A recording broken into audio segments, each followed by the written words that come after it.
Welcome, one and all. Bah, humbug. If you couldn't tell by our cheery delight, it is in fact our Christmas episodes of Bite Size Media. Yes, and we are breaking it out with the first pick from our very own Jared, or as some might call him, St. Nicholas. You tune into YouTube, he's got quite a get up on. Yeah. I tugged on my beard. Well, Jared, like I said, we're going off with Jared's pick. First, he's going with you ready for this? This is an unusual pick. BoJack Horseman's Christmas special. Which you just told me the name and I already forgot the name. Sabrina's Christmas Wish. Sabrina's This Christmas is itchy. Wish. I've seen this whole series. I loved it dearly, but I don't remember what this episode was. So the show started in 2014, and often lumped in with either season 1 or 2 is this special. It is not part of any individual season. It is its own thing on Netflix. It is a half hour, it's about 25 minutes. It is, the framing device is BoJack and Todd are at BoJack's house on Christmas, and they watch the special, which we get to see in its entirety, because in BoJack, we never see full episodes of Horsing Around. For context, that's the show BoJack was known for in the 90s, his sitcom, and then now he's not doing anything. That's the whole basis of the show. So they're watching a full episode of Horsing Around where Sabrina makes a Christmas wish. So wait, was this not... If I just watched BoJack from the BoJack page, would I not see this episode then? No, I mean, if you type in BoJack, it's going to pop up with it, but it's not on the page. It's its own Then I never saw separate this. title. You never saw it. No. Then again, it could be. All I know is it's not part of a season. It is its own thing that they did. And Yeah, I remember it coming it. out, and I think it was between 1 and 2 somewhere, like on its own little thing, kind of. It's Netflix animation, so they don't push anything. Right. Of course, this thing is almost 10 years old. Oh my goodness. Oh, that hurts a little bit. Jeez. Yeah. I remember laughing really hard. I love shows that make fun of sitcoms like that. I don't know what it is. Like, you ever heard of Beef House? No. You know Tim and Eric, right? Oh, yeah. It's a fake sitcom called Beef House that they made. I think the first season was like 2020. It's like 6 episodes. Tim and Eric, It's I like- like it. It's like it's making fun of sitcom tropes, but also gets really gross for no reason. It's like the whole. I think for context, the whole episode is a guy is like going on a date at the attractive neighbor's house, but he has the run, so they like connect a tube to his butt. That sounds amazing. That's not this show though. This show doesn't do that, but I will say, but it's making fun of classic sitcoms and their tropes, and people laughing at dumb stuff and running gags on the show that we don't have context to because we've never seen a full episode. But okay, I like that, and you saying that it's not a part of the actual seasons makes me have a little more hope that it's not going to be extremely sad at the end. I don't think it's sad. I don't remember. Because I remember laughing pretty hard at some points of it. Because 75-80% of BoJack just leaves me in emotional shambles after watching it, so I don't know if I'm ready for that again. Yeah, this shouldn't be too serious, and it's one of those things I don't remember how much context you need because it's just them watching an episode of Horsing Around. I'm excited. Let's horse around ourselves, shall we? Let's. Take a bite.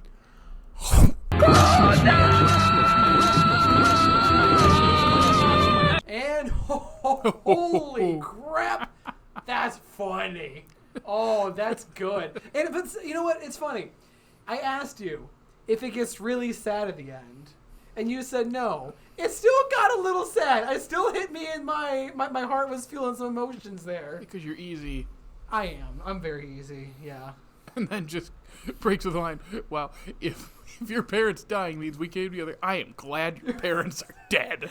Really? I'm glad they're dead. Well, me too. I lost. That was I was so watching funny. that the first time I was beside myself. I watched it with my college dorm mate, and we were beside ourselves. So watched it with my cousin too, because I wanted to show him. We were laughing really hard. So this is about the 4th or 5th time I've seen it. Oh, I think man. now that I think about it. This is my first time. This made me laugh. This was fantastic. This was all the BoJack stuff that I love, but it was still silly like a sitcom. The cutbacks every once in a while where, like, my favorite is they cut back and it's just, what? Yeah, That's it. The what, or is like, why is that funny? Or like, it's like, Why is that funny? Because he didn't say anything. That's the joke. I do. Every time Ethan says, he yells about it. I'm like, no one does it. It kills the poor kid. They give him it had to be, it's like, in the world of the show, it's probably like his mom told him, hey, he needs a catchprism because Sabrina has that's too much, man. So they gave him one, no one cares. What was because it's supposed to be the Michelle catchphrase on Full House. What was Michelle's catchphrase? You got it, dude. You got it, dude.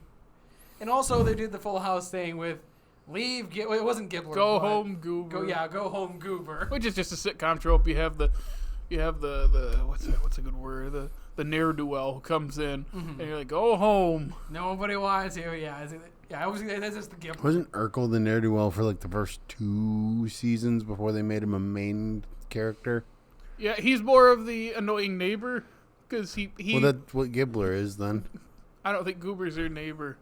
I think he just shows up all the time. Urkel's the one who does show up. I thought it is kind of both, actually. The thing with Family Matters is he was just supposed to be the annoying neighbor that shows up every once in a while, and he was so popular by like season 2 or 3. He was the main character. And I think in season 1, he doesn't even show up for the first chunk of episodes. It's about the family. And then slowly it's like, what funny thing is Steve doing this week? Oh, now he's in space. The show is crazy. Oh, now he created a time-traveling pad, in which case he turns himself into a sexy older version of himself. Stefan Urkel? Yeah. Or the Urkel bot? Yeah. Fun fact, I've never seen a single episode. It's great. You've never seen a single episode of Family Genuinely, Matters? Somehow I really no. love that show. It's better than Full House.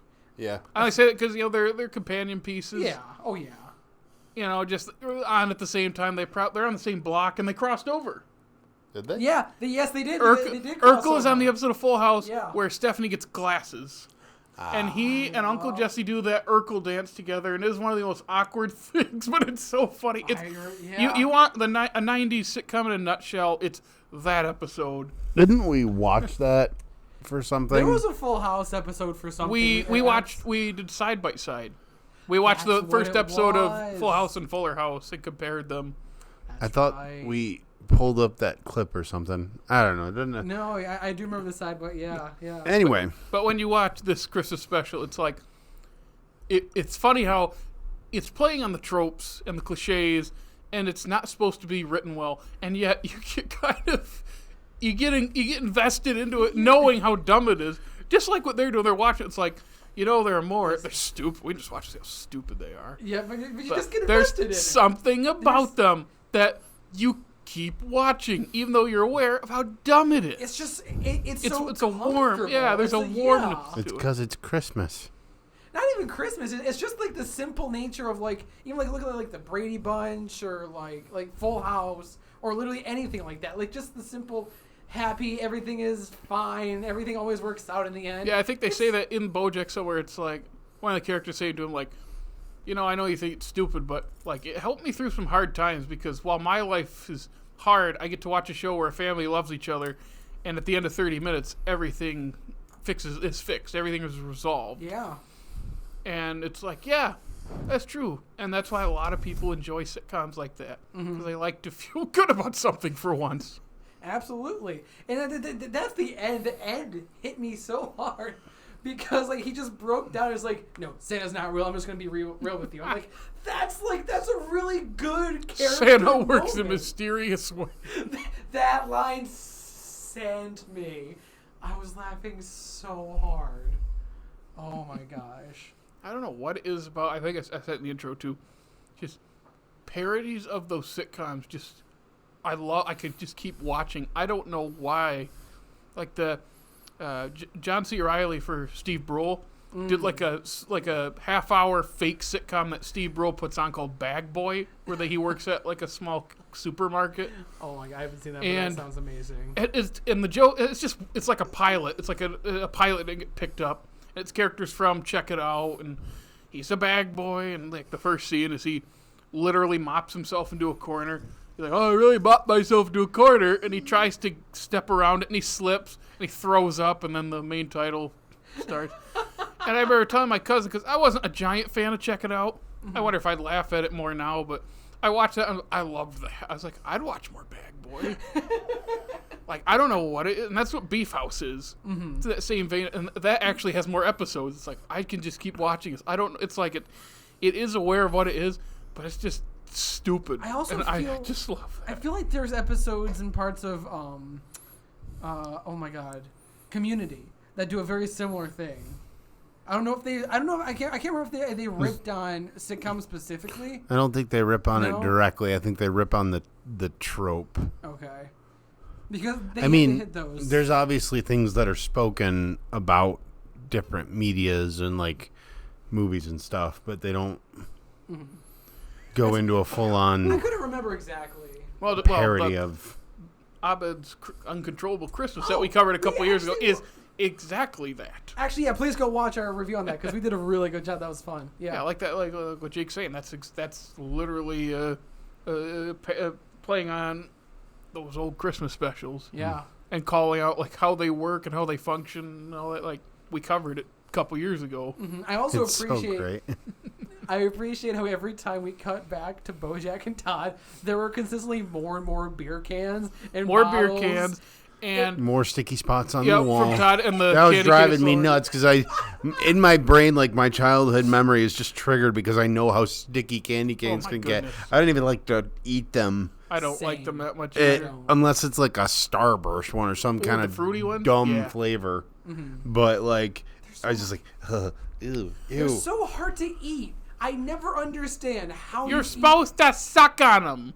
That's what I do. But then you suck on it and you suck on it and you suck on it and then it keeps I did. Yeah. Well, I was going to dig myself into a worse hole. And then it gets sticky all over your hands. And so you don't know where to hold it. See, so now he's aware of the joke and it's not going to be funny anymore.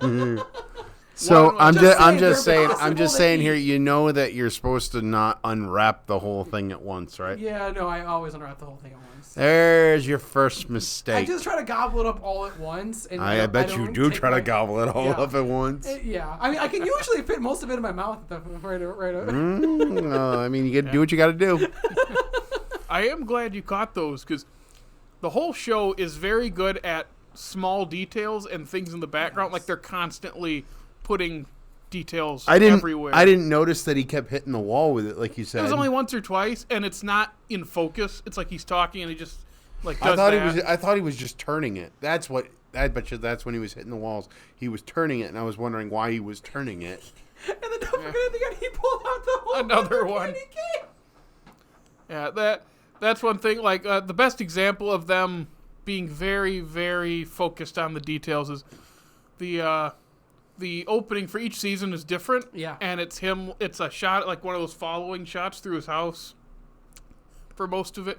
And when characters enter the show or leave the show, they appear or disappear from his house because there's a party at his house and like the TV screen changes. And like one thing is his bed breaks in one episode, like the corner, like Todd jumps on the bed and breaks it.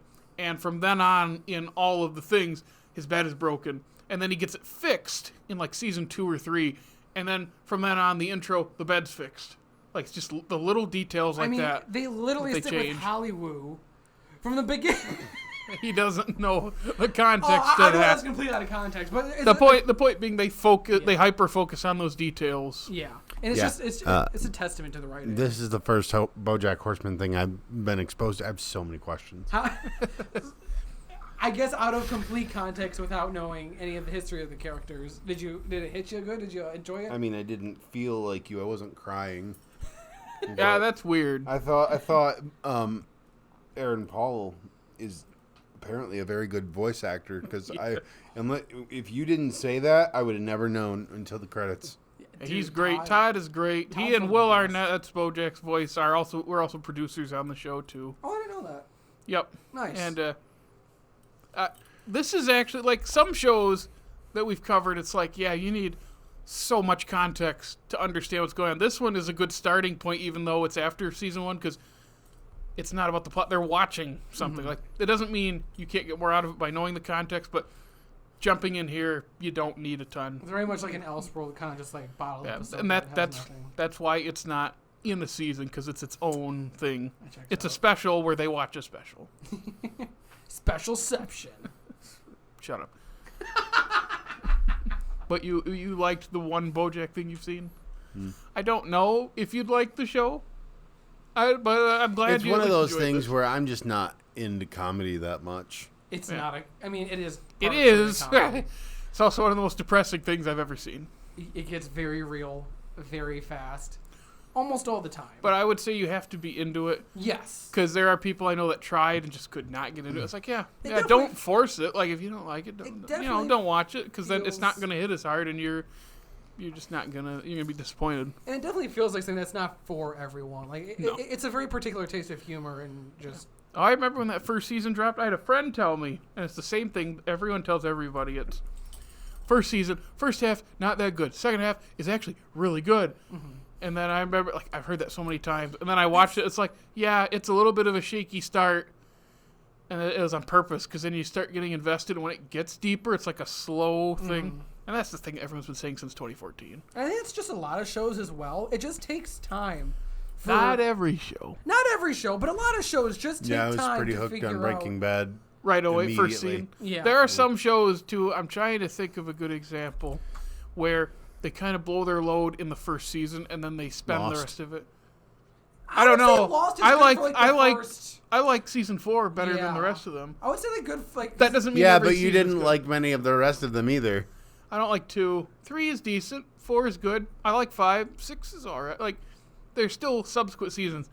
One big one I hear from some people, this isn't the norm, because most people like Stranger Things. I hear people that say 1 is the best. 1 is the best. 2 is bad. 3 is better, and then 4 I've heard a lot of people really like, but it's tough. I think because it's like 90-minute episodes. Yeah, and there's like 12 of them or whatever. It's very big in scope. Yeah, it's like the opposite. I'm going on a tangent here. Let's not talk about Stranger Things. This is about BoJack. Anything else about BoJack you want to talk about? I think I got it. All right. Good way to start Christmas. A great way for the holidays. So while Jared's choking on his beard, let's see if he can still tell you guys where to find us on the social medias. You can follow us on Facebook, Twitter, Instagram, and TikTok. And you can listen to us on Apple, Google Podcasts, Spotify, iHeartRadio. Apple, Google Pie Shop? Ooh, it's hard to hear. It's hard to hear from under your beard. And you can watch us on YouTube, like, subscribe, comment, and ring our jingle bells. Make sure you like and subscribe at all those apps. Someone save me from these two. Getting worse. And check out our website. There's something in my beard. It's been there the entire time. I can't see it. If you like this wacky, zany, whatever this was, make sure to check us out every Tuesday and Thursday. And on Thursdays, make sure to... grab a bite.